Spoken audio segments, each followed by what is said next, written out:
في حياة كل واحد فينا ناس أثرت في حياته بشكل أو آخر.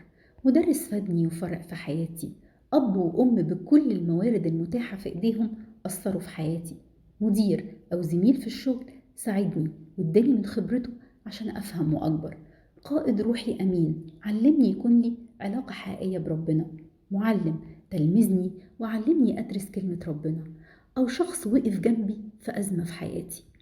الواقع إن ثقافتنا بينقصها كتير جدا من التعبير عن الشكر والامتنان لشخص ساعدني وعمل معايا معروف، فادني بأي شكل من الأشكال.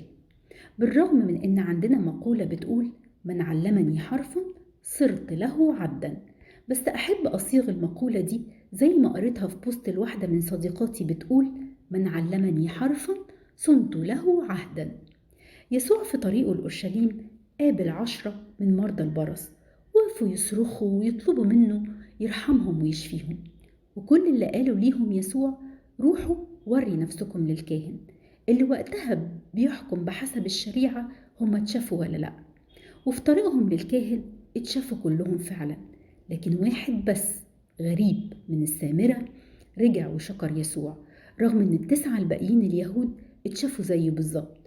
ويسوع اتسائل باستنكار عن التسعة الباقيين: مش هم كمان اتشافوا؟ بنقابل ناس كتير في حياتنا، منهم اللي أثر إيجابي واللي أثر سلبي، وإحنا ممتنين نقدم الشكر ليهم هما الاتنين، لأنهم خلونا الشخص اللي إحنا عليه النهاردة. الإكرام لمن له الإكرام. فكرة تفكر.